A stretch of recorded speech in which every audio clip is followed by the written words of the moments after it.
150% tariff लगाने के बाद ट्रंप ने कही खुद को शांति का चैंपियन बताने वाले ट्रंप रूस यूक्रेन युद्ध रुकवाने को लेकर सक्रिय हैं। ट्रंप ने पुतिन से 1 घंटे तक फोन पर बात कर ली है, लेकिन परिणाम नहीं निकला।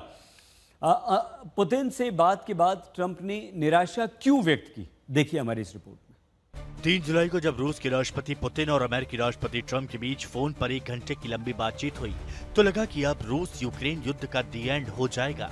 लेकिन ट्रंप ने कहकर सभी की उम्मीदों को विराम दे दिया कि मैं खुश नहीं हूं। रूस यूक्रेन युद्ध रुकवाने में मध्यस्थता की हर कोशिश नाकाम हो रही है।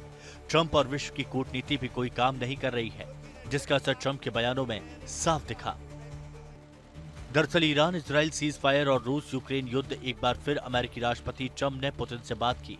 ट्रंप ने पुतिन को समझाने की कोशिश की कि बातचीत के जरिए जंग का हल निकाला जाएगा, लेकिन पुतिन ट्रंप की सुनने को तैयार नहीं थे। रूसी राष्ट्रपति की ओर से साफ शब्दों में कहा गया है कि यूक्रेन में अपना लक्ष्य हासिल करने तक रूस रुकेगा नहीं। साथ ही किसी तरह की शांति समझौते के लिए पुतिन ने फिर से अपनी शर्त दोहरा दी। पुतिन ने कहा कि यूक्रेन नेटो में शामिल होने की कोशिश बंद करे, साथ ही रूस के आधिपत्य को यूक्रेन स्वीकार करे। हालांकि ट्रंप से फोन कॉल में पुतिन ने कहा कि रूस यूक्रेन के साथ बातचीत के लिए तैयार है, लेकिन उन वजहों की जड़ों को नष्ट करेगा जिनसे युद्ध छिड़ा। यानी पुतिन किसी भी सूरत में पीछे हटने को तैयार नहीं। ऐसे में ट्रंप के इन दावों पर सवाल हो रहे हैं, जो वो दोबारा राष्ट्रपति बनने के बाद से करते रहे हैं। ट्रंप को उम्मीद थी कि यूक्रेन को हथियारों को सप्लाई रोकने के बाद पुतिन बातचीत के रास्ते पर आगे बढ़ेंगे, लेकिन उसका भी कोई असर होता नहीं दिख रहा।